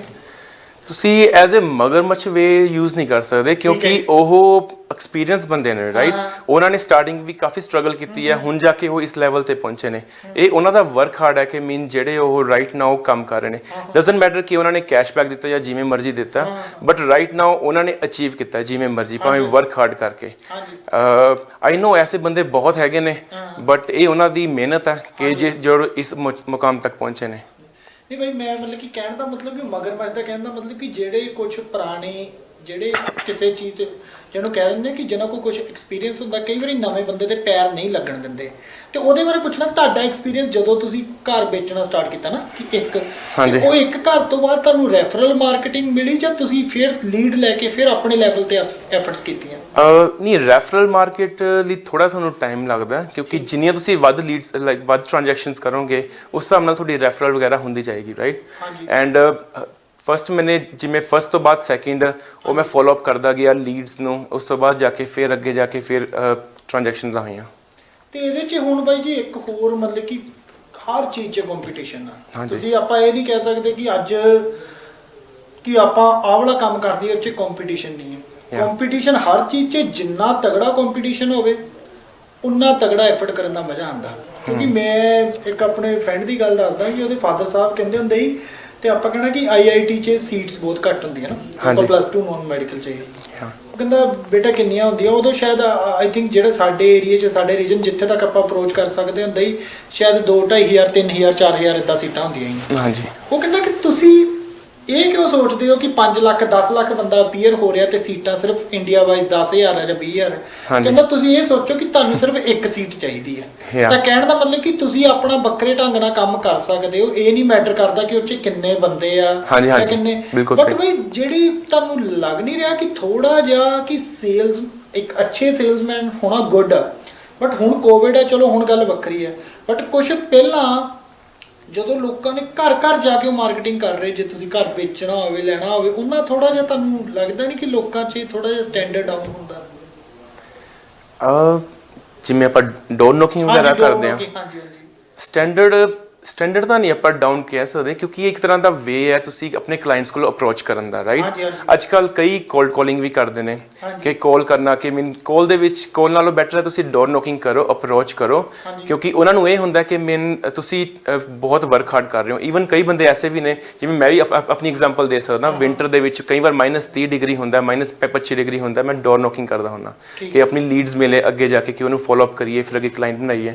ਤਾਂ ਫਿਰ ਉਹ ਐਪਰੀਸ਼ੀਏਟ ਕਰਦੇ ਨੇ ਕਿ ਤੁਸੀਂ ਐਨੀ ਠੰਡ ਦੇ ਵਿੱਚ ਵੀ ਕੰਮ ਕਰ ਰਹੇ ਹੋ। ਫਿਰ ਤੇ ਉਹ ਕਹਿਣ ਦਾ ਮਤਲਬ ਕਿ ਜੇ ਤਾਂ ਕੋਈ ਹੁਣ ਬੰਦਾ ਸੁੱਤਾ ਪਿਆ ਨਾ, ਉਹਨੇ ਤਾਂ ਕਹਿਣਾ ਕਿ ਹਾਂ ਵੀ ਤੁਸੀਂ ਇਸ ਟਾਈਮ ਨਾ ਡਿਸਟਰਬ। ਕਈ ਬੰਦੇ ਨਾਈਸ ਹੁੰਦੇ ਆ ਨਾ ਕਿ ਉਹਨਾਂ ਨੂੰ ਐਪਰੀਸ਼ੀਏਟ ਕਰਦੇ ਆ, ਤੇ ਉਹਦੇ 'ਚ ਉਹ ਗਰਾਊਂਡ ਲੈਵਲ ਤੇ ਇੱਕ ਤੁਸੀਂ ਉਹਨੂੰ ਮਿਹਨਤੀ ਮੰਨਦੇ ਹੋ ਨਾ, ਕਿ ਜਿੱਦਾਂ ਆਪਾਂ ਪੈਨ ਵੀ ਵੇਚਣਾ, ਉਹਦੀ ਇੱਕ ਜੇ ਘਰ ਵੇਚਣ ਵਾਸਤੇ ਵੀ ਤੁਸੀਂ ਕਿਸੇ ਦੇ ਘਰ ਵਾਸਤੇ ਨੋਕ ਕਰਦੇ ਪਏ ਹੋ, ਇੱਕ ਪਾਰਟ ਹੈ, ਇੱਕ ਸਟ੍ਰੈਟਜੀ ਆ। ਰਾਈਟ। ਤੇ ਟੈਕਨੋਲੋਜੀ ਕਿੰਨੀ ਅੱਜ ਕੱਲ ਕੀ ਹਾਂ ਵੀ ਜੇ ਆਪਾਂ ਕਿਸੇ ਨੇ ਘਰ ਲੈਣਾ, ਠੀਕ ਹੈ, ਉਹ ਕਿਹੜੀ ਤੁਹਾਨੂੰ ਲੱਗਦਾ ਕਿ ਇਦਾਂ ਦੀਆਂ ਸਾਈਟਸ ਹੈਗੀਆਂ ਜਿਨ੍ਹਾਂ ਤੋਂ ਉਹ ਇਨਫੋਰਮੇਸ਼ਨ ਲੈ ਸਕਦੇ ਆ, ਜਿਹਦਾ ਉਹਨਾਂ ਨੂੰ ਰੀਅਲਟਰ ਦਾ ਪਤਾ ਲੱਗ ਸਕੇ ਕਿ ਰੀਅਲਟਰ ਦੇ ਕੀ ਰਿਵਿਊਜ਼ ਆ, ਉਹ ਕਿੱਦਾਂ ਉਹਨੂੰ ਪਤਾ ਲੱਗ ਸਕਦਾ? ਉਹ ਉਹਨਾਂ ਦੀ ਵੈਬਸਾਈਟ ਵਗੈਰਾ ਫੋਲੋ ਕਰ ਸਕਦੇ ਨੇ, ਉਹਨਾਂ ਦਾ ਪੇਜ ਦੇਖ ਸਕਦੇ ਨੇ, ਐਂਡ ਈਵਨ ਜਿਹੜੀ ਉਹਨੇ ਪ੍ਰੀਵੀਅਸ ਟ੍ਰਾਂਜੈਕਸ਼ਨਸ ਕੀਤੀਆਂ ਨੇ ਉਸਦੇ ਕਲਾਇੰਟਸ ਨੂੰ ਗੱਲ ਕਰਕੇ ਪੁੱਛ ਸਕਦੇ ਨੇ, ਜਾਂ ਜਿਵੇਂ ਵੀ ਕਰ ਸਕਦੇ ਆ। ਈਵਨ ਜਦੋਂ ਵੀ ਤੁਸੀਂ ਕਿਸੇ ਪ੍ਰੋਫੈਸ਼ਨਲ ਬੰਦੇ ਨਾਲ ਗੱਲ ਕਰਦੇ ਹੋ, ਉਸਦੀ ਵੇ ਆਫ ਟਾਕਿੰਗ ਤੋਂ ਹੀ ਪਤਾ ਲੱਗ ਜਾਂਦਾ ਕਿ ਉਹ ਬੰਦਾ ਪ੍ਰੋਫੈਸ਼ਨਲ ਹੈਗਾ ਕਿ ਨਹੀਂ ਹੈਗਾ, ਕਿਉਂਕਿ ਉਹ ਬੰਦਾ ਕਾਫੀ ਟਾਈਮ ਤੋਂ ਉਸ ਕੰਮ ਦੇ ਵਿੱਚ ਇਨਵੋਲਵ ਹੈ, ਤਾਂ ਉਹਨੂੰ ਪਤਾ ਹੈ ਕਿ ਮੀਨ ਕਿਸ ਜੋ ਵੀ ਉਹਦੀ ਪ੍ਰੋਬਲਮਸ ਹੁੰਦੀਆਂ ਨੇ ਉਸਨੂੰ ਕਿਵੇਂ ਹੈਂਡਲ ਕਰਨੀਆਂ ਨੇ, ਕਿਉਂਕਿ ਬਾਇਰਸ ਐਂਡ ਸੈਲਰਸ ਦੀਆਂ ਬਹੁਤ ਸਾਰੀਆਂ ਆਬਜੈਕਸ਼ਨਸ ਹੁੰਦੀਆਂ ਨੇ, ਰਾਈਟ? ਉਹਨੂੰ ਜਿਹੜਾ ਬੰਦਾ ਪ੍ਰੋਪਰਲੀ ਹੈਂਡਲ ਕਰ ਲੈਂਦਾ, ਉਹ ਬੰਦਾ ਕਲਾਇੰਟ ਨੂੰ ਲੈ ਜਾਂਦਾ ਹੁੰਦਾ। ਠੀਕ ਹੈ।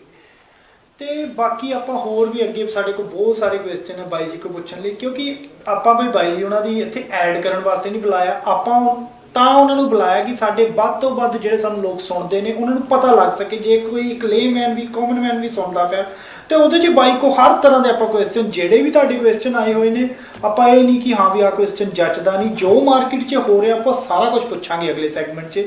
ਤੇ ਉਸ ਤੋਂ ਪਹਿਲਾਂ ਆਪਾਂ ਇੱਕ ਛੋਟੀ ਜਿਹੀ ਬ੍ਰੇਕ ਲਵਾਂਗੇ ਤੇ ਬ੍ਰੇਕ ਤੋਂ ਬਾਅਦ ਇੱਕ ਵਾਰੀ ਫਿਰ ਮਿਲਦੇ ਹਾਂ।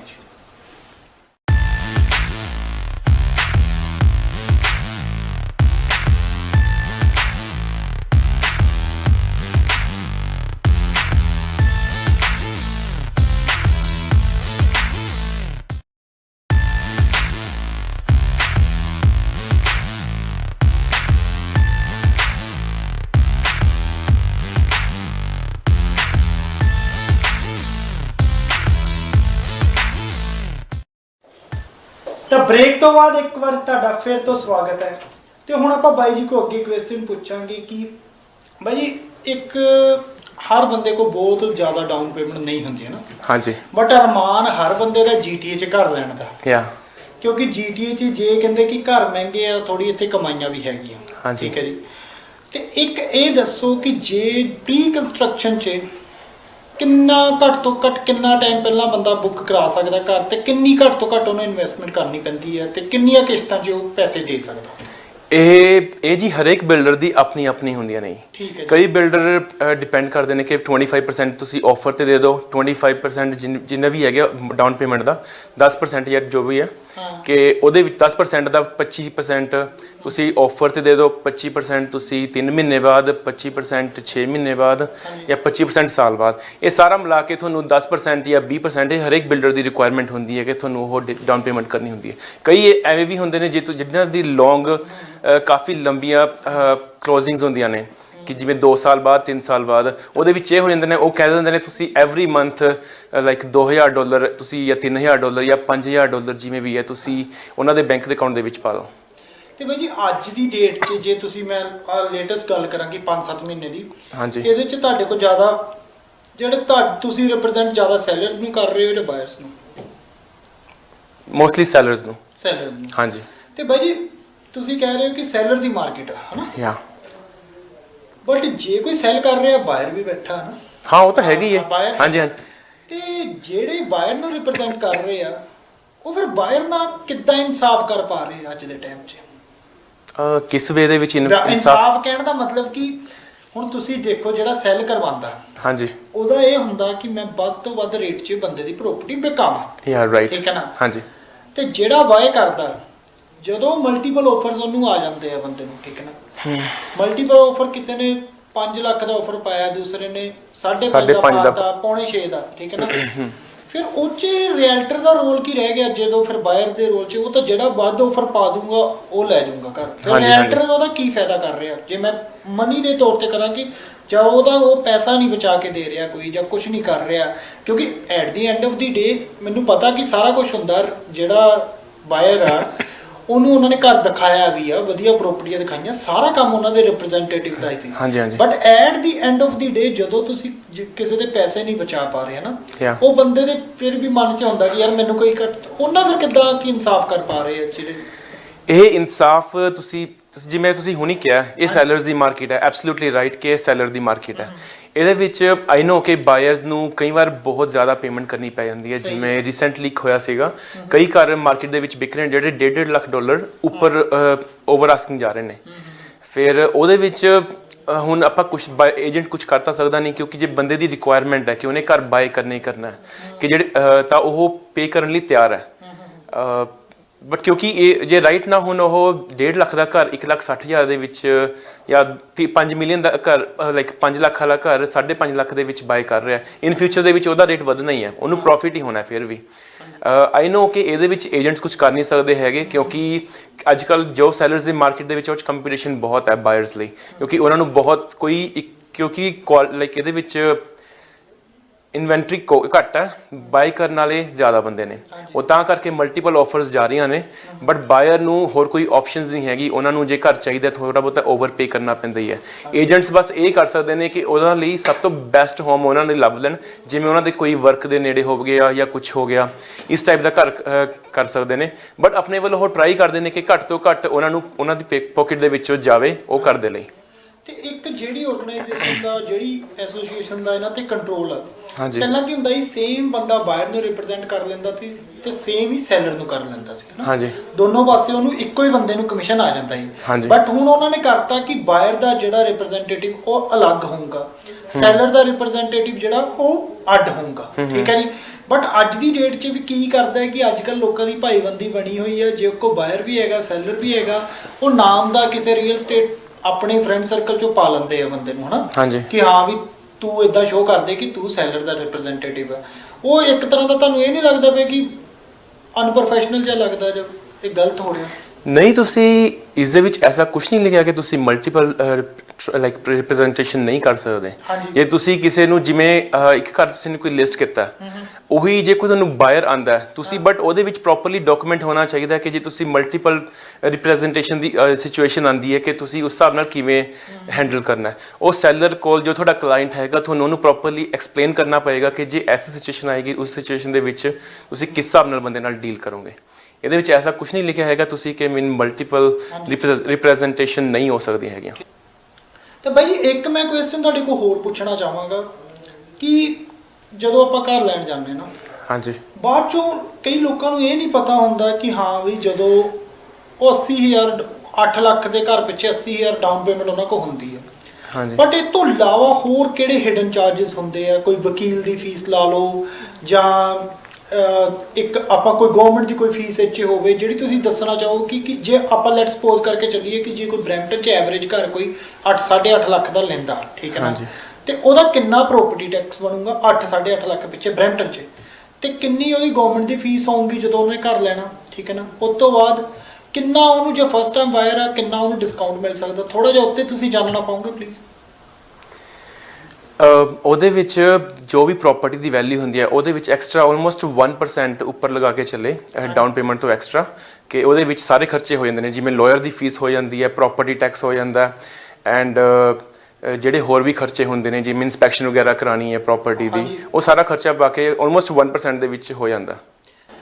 ਬਾਈ ਜੀ ਉਹ 'ਚ 1% ਤਾਂ ਤੁਸੀਂ ਕਿਹਾ ਕਿ ਐਕਸਟਰਾ ਰੱਖਣ ਕਿ ਜਿਹੜੇ ਵਕੀਲ ਨੂੰ ਦੇਣੇ ਪੈਣੇ ਆ ਜਾਂ ਕੁਝ ਹੋਰ, ਜਾਂ ਪ੍ਰਾਪਰਟੀ ਟੈਕਸ ਵਗੈਰਾ ਹੋ ਗਿਆ ਜਾਂ ਕੁਝ ਹੋ ਗਿਆ। ਤੇ ਪ੍ਰਾਪਰਟੀ ਟੈਕਸ ਜਿਹੜਾ ਬਰੈਂਪਟਨ ਦਾ ਆਪਾਂ ਲਾ ਕੇ ਚੱਲੀਏ ਜੇ 8 8.5 ਲੱਖ ਦਾ ਘਰ ਆ ਤੇ ਕਿੰਨਾ ਐਵਰੇਜ ਰਫਲੀ ਕਿੰਨਾ ਕੁ ਬਣ ਜਾਂਦਾ ਸਾਲ ਦਾ? ਰਫਲੀ ਆਲਮੋਸਟ 4000 3000 4000 ਦੇ ਵਿੱਚ ਹੋ ਜਾਂਦਾ। ਠੀਕ ਹੈ ਜੀ। ਤੇ ਜੇ ਆਪਾਂ 10% ਡਾਊਨ ਕਰਕੇ ਅਫੋਰਡੇਬਿਲਟੀ ਜੋ ਅੱਜ ਦੇ ਟਾਈਮ 'ਚ ਕਿ ਕਿੰਨਾ ਕੁ ਤੁਹਾਨੂੰ ਲੱਗਦਾ ਕਿ ਹੁਣ ਆਪਣੇ ਬਹੁਤ ਸਾਰੇ ਲੋਕੀ ਇੱਦਾਂ ਜਿਹੜੇ ਪਲਾਨ ਕਰ ਰਹੇ ਹਨ, ਹਾਂਜੀ, ਘਰ ਉਹਨਾਂ ਨੇ ਅਗਲੇ ਸਾਲ ਲੈਣਾ ਜਾਂ 6 ਮਹੀਨੇ ਨੂੰ ਲੈਣਾ ਜਾਂ 2 ਸਾਲ ਨੂੰ ਲੈਣਾ, ਬਟ ਇਹ ਹੈ ਕਿ ਕੁਝ ਹਿਡਨ ਚਾਰजेस ਇੱਦਾਂ ਦੇ ਹੋ ਜਾਂਦੇ ਆ ਜਾਂ ਕੁਝ ਹੋਰ, ਬਟ ਤੁਸੀਂ ਇੰਨੇ 10-15 ਲੋਕਾਂ ਨੂੰ ਘਰ ਦਿਵਾਏ ਹਨਾ, ਕਿ ਕਿੰਨੀ ਕੁ ਇਨਕਮ ਇੱਕ ਬੰਦੇ ਦੀ ਹੋਣੀ ਚਾਹੀਦੀ ਹੈ? ਚਲੋ ਉਹਦੇ ਕੋਲ ਮੌਰਗੇਜ ਜਿਹੜੀ ਸੀਗੀ ਡਾਊਨ ਪੇਮੈਂਟ ਕਰਨੀ ਸੀ ਉਹ ਇਕੱਠੀ ਹੋ ਗਈ ਹਨਾ, ਸਾਰਾ ਕੁਝ ਹੋ ਗਿਆ, ਬਟ ਉਸ ਤੋਂ ਬਾਅਦ ਰੈਗੂਲਰ ਇਨਕਮ ਜੇ 8 8.5 ਲੱਖ ਦਾ ਘਰ ਆਪਾਂ GTA ਏਰੀਆ 'ਚ ਰਹਿਣਾ ਹੋਵੇ ਤਾਂ ਰੈਗੂਲਰ ਫੈਮਿਲੀ ਇਨਕਮ ਕਿੰਨੀ ਹੋਣੀ ਚਾਹੀਦੀ ਕਿ ਜਿਹੜਾ ਉਹਨਾਂ ਦੀ ਅਫੋਰਡੇਬਿਲਟੀ ਸਹੀ ਰਹੇ? ਇਨਕਮ ਤਾਂ ਜਿੰਨੀ ਵੱਧ ਹੋਵੇ ਓਨੀ ਬੈਟਰ ਰਹਿੰਦੀ ਹੈ।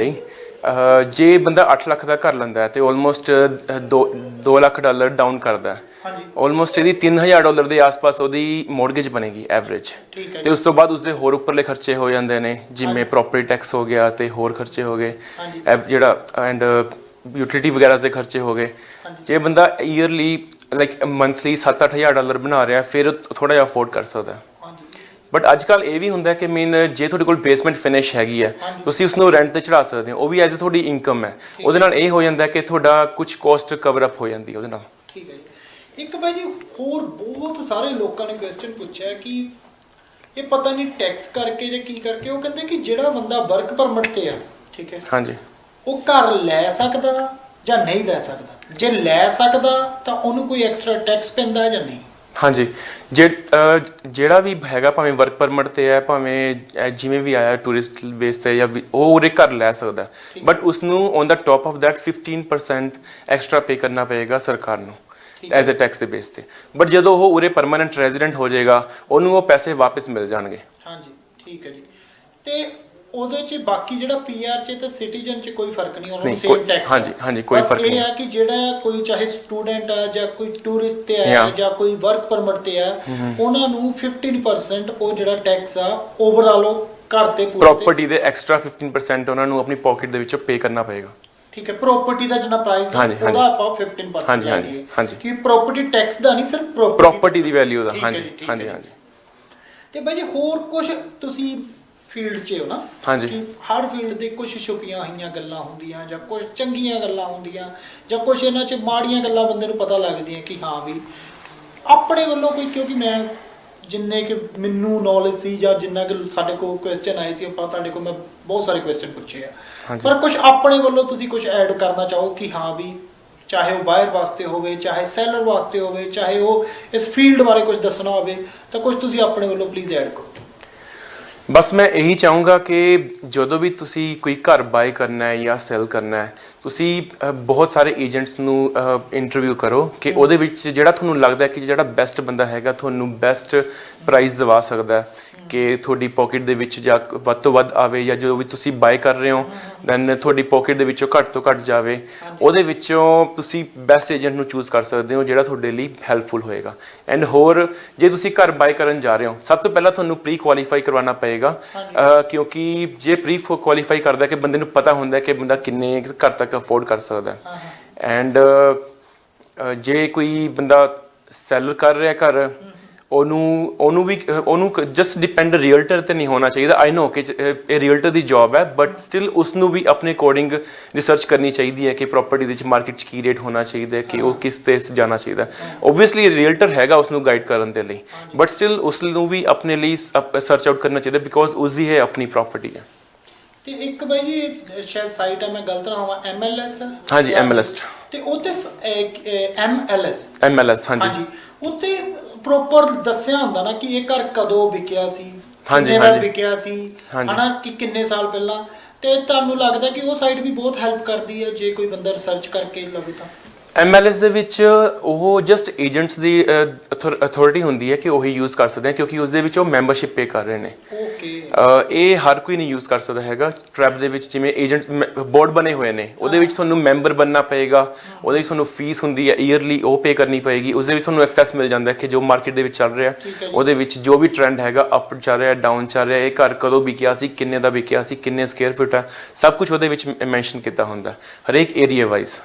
ਤੇ ਬਾਈ ਜੀ ਦਾ ਵੀ ਇਹੀ ਕਹਿਣਾ ਕਿ ਜਦੋਂ ਕੋਈ ਨੌਲੇਜੇਬਲ ਕੋਈ ਕਸਟਮਰ ਉਹਨਾਂ ਨੂੰ ਟੱਕਰਦਾ ਤੇ ਵਧੀਆ ਆਉਂਦਾ, ਮਜ਼ਾ ਆਉਂਦਾ ਬਿਜ਼ਨਸ ਕਰਨ ਦਾ ਵੀ, ਕਿ ਹਾਂ ਵੀ ਜਦੋਂ ਕੋਈ ਕੁਐਸਚਨ ਪੁੱਛਦਾ ਤਾਂ, ਕਿਉਂਕਿ ਕੁਝ ਬਾਈ ਜੀ ਲੋਕ ਇਦਾਂ ਦੇ ਨੇ ਜਿਹੜੇ $5 ਵੀ ਕਿਤੇ ਇਨਵੈਸਟ ਕਰਦੇ ਨੇ ਆਪਣੀ ਮਿਹਨਤ ਦੇ, ਤੇ ਉਹ 2-3 ਜਗ੍ਹਾ ਰੇਟ ਪਤਾ ਕਰਕੇ, ਚਾਹੇ $5 ਦੀ ਚੀਜ਼ ਹੋਵੇ ਕੋਈ। ਹਾਂਜੀ ਹਾਂਜੀ, ਉਹ ਤਾਂ ਓਬਵੀਅਸਲੀ ਇਹ ਤੁਹਾਡੇ ਘਰ ਦਾ ਮੈਟਰ ਹੈ ਕਿ ਸਾਰੀ ਉਮਰ ਹੀ ਲਾ ਲਓ, ਕਿਉਂਕਿ ਘੱਟੋ ਘੱਟ 25-30 ਸਾਲ ਦੀ ਉਮਰ 'ਚ ਬੰਦਾ ਘਰ ਲੈਂਦਾ, ਉਸ ਤੋਂ ਬਾਅਦ 30 ਸਾਲ 25 ਸਾਲ ਉਹਦੀ ਮੌਰਗੇਜ ਚੱਲਦੀ ਹੈ, ਤੇ ਸਾਰੀ ਉਮਰ ਉਹ ਡਾਲਰ ਤੁਹਾਡੀ ਜੇਬ 'ਚੋਂ ਜਾਣੇ ਆ। ਜੇ ਉਹਦੇ 'ਚ ਅੱਜ $5, $10, $20, $30, $100, $200 ਵੀ ਮੌਰਗੇਜ ਘਟਦੀ ਹੈ ਤੇ ਤੁਹਾਡਾ ਹੀ ਬੋਝ ਘਟੂਗਾ। ਤਾਂ ਬਾਈ ਜੀ ਦਾ ਵੀ ਇਹੀ ਕਹਿਣਾ ਕਿ ਜਦੋਂ ਕਿਤੇ ਪੈਸੇ ਇਨਵੈਸਟ ਕਰਨ ਲੱਗੇ ਆ ਇੱਥੇ, ਕਿਉਂਕਿ ਬਾਈ ਜੀ ਕਮਿਊਨਿਟੀ ਕਹਿ ਕੇ ਨਾ ਕਈ ਵਾਰੀ ਆਪਣਾ ਹੀ ਬੰਦਾ ਖਰਾਬੀ ਕਰ ਜਾਂਦਾ, ਕਈ ਆਪਣੇ ਬੰਦੇ ਬਹੁਤ ਵਧੀਆ ਵੀ ਕੰਮ ਕਰਦੇ, ਮੈਂ ਨਹੀਂ ਕਹਿੰਦਾ, ਬਟ ਕਈ ਵਾਰੀ ਆਪਾਂ ਕੀ ਕਰਦੇ ਆ, ਅੰਨ੍ਹੇਵਾਹ ਵਿਸ਼ਵਾਸ ਕਰ ਲੈਂਦੇ ਆ ਕਿ ਹਾਂ ਵੀ ਇਹ ਮੇਰਾ ਯਾਰ ਦੋਸਤ ਆ ਜਾਂ ਇਹ ਮੇਰਾ ਖਾਸ ਆ, ਮੈਂ ਇਹਦੇ ਥਰੂ ਹੀ ਘਰ ਦੇਖਣੇ ਆ।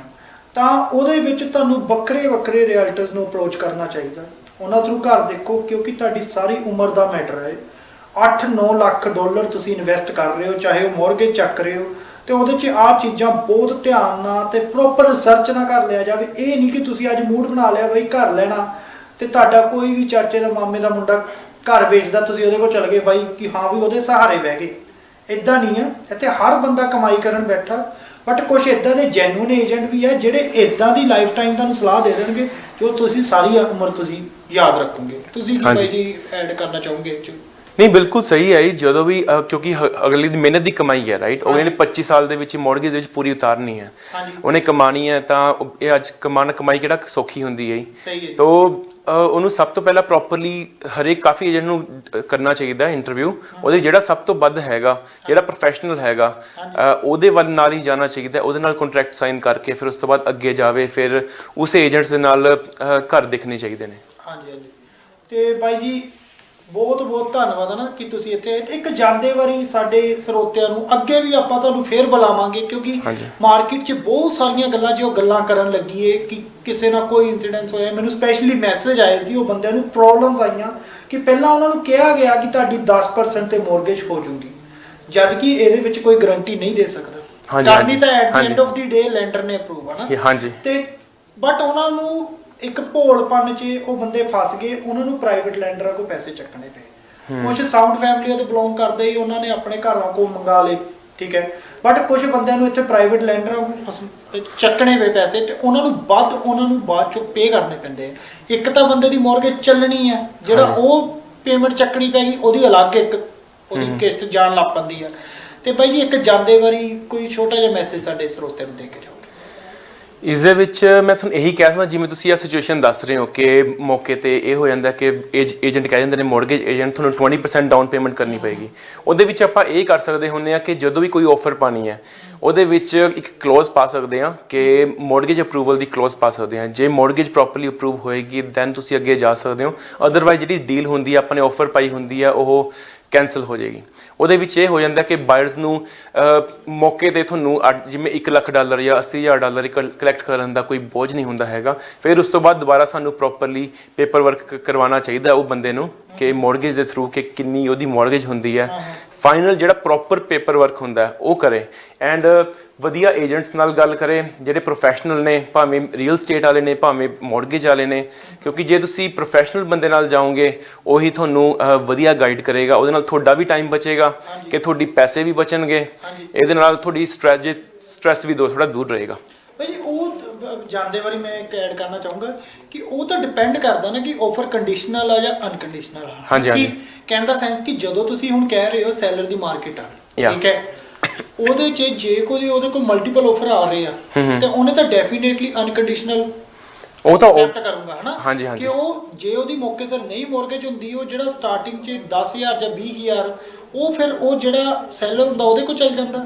ਜੇ ਉਹਦੀ ਮੌਰਗੇਜ ਨਹੀਂ ਅਪਰੂਵ ਹੁੰਦੀ ਜਾਂ ਉਹ ਕਿਸੇ ਕਾਰਨ ਵਸ਼ ਪਿੱਛੇ ਹਟ ਜਾਂਦਾ, ਜਿਹੜਾ ਐਡਵਾਂਸ $10,000-20,000 ਦਿੱਤਾ ਹੁੰਦਾ ਜੇ ਅਨਕੰਡੀਸ਼ਨਲ 'ਚ, ਤੇ ਉਹਨੂੰ ਮਿਲਦਾ ਵਾਪਸ ਜਾਂ ਨਹੀਂ? ਉਹਨੂੰ ਵਾਪਸ ਨਹੀਂ ਮਿਲਦਾ ਹੈਗਾ। ਠੀਕ ਹੈ। ਉਹਦੇ ਵਿੱਚ ਤਾਂ ਹੀ ਇਹ ਰੀਜ਼ਨ ਹੁੰਦਾ ਹੈ ਕਿ ਆਪਾਂ ਕੰਡੀਸ਼ਨ ਪਵਾ ਲੈਂਦੇ ਹੁੰਦੇ ਆ। ਬਟ ਰਾਈਟ ਨਾਓ ਜਿਵੇਂ ਤੁਸੀਂ ਕਿਹਾ ਕਿ ਮਿਨ ਸੈਲਰਸ ਦੀ ਮਾਰਕੀਟ ਦਾ, ਇਹਦੇ ਵਿੱਚ ਉਹੀ ਬੰਦਿਆਂ ਨੂੰ ਮੋਸਟਲੀ ਘਰ ਲੈ ਸਕਦੇ ਨੇ ਜਿਹੜੇ ਕੰਡੀਸ਼ਨ ਤੋਂ ਫ੍ਰੀ ਹੁੰਦੇ ਨੇ।